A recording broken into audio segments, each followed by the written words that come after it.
Hey mga beautiful people! What's up? And welcome back to our channel, and it's me, Bianca Chanel. So right now, andito tayo sa isang farm ng orange o mandarin dito sa Hong Kong.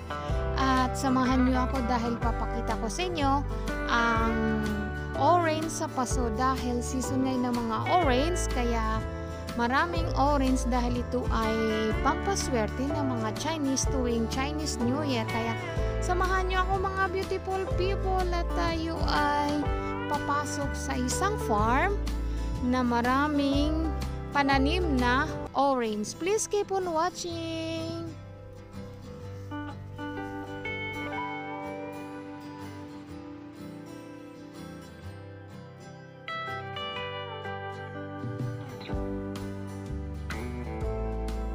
Ang ganda pagmasdan ng mga orange dahil maliban na nasa paso, mababa lang at kumpul-kumpul pa yung mga bunga.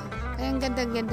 Ito ay binibinta mga beautiful people, worth of yung pinakamanliit nila is 300 Hong Kong dollar. Yung malalaki 500 hanggang 1.5. Depende sa laki po ng paso na bibili niyo. Ito medyo malaki-laki at mga 500 dito mga beautiful people. Kaya ang ganda pagmasdan dahil kumpul-kumpul ang bunga. Ito po ay original po hindi po ito plastic or ano. Totoo po itong bunga ng orange na nasa paso. Kaya ganda-ganda tingnan, no. Sarap mamili ng ganito mga beautiful people. Ito maliliit, oh. May maliliit na nasa paso. Ito ay tag 300 Hong Kong dollar ang isang paso. Hindi ka na rin malulugi dahil bawat paso ay kumpul-kumpul naman yung mga bunga. Diba ang ganda pagmasdan? Diba?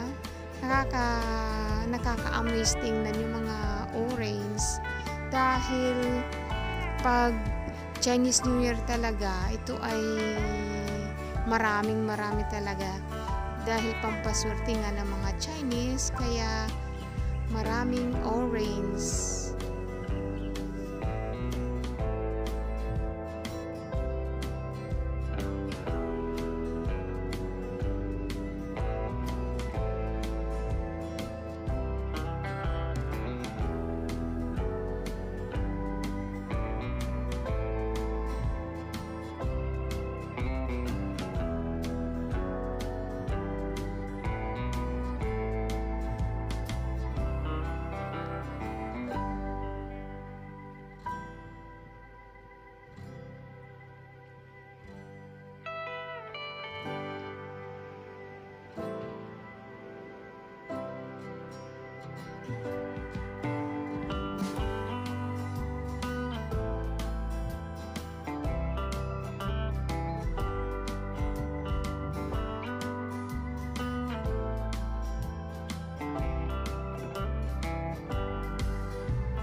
That's it for today's video mga beautiful people. If you are new to my channel, welcome and thank you so much for watching.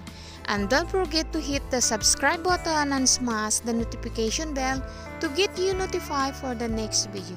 Thank you for watching. Bye. God bless.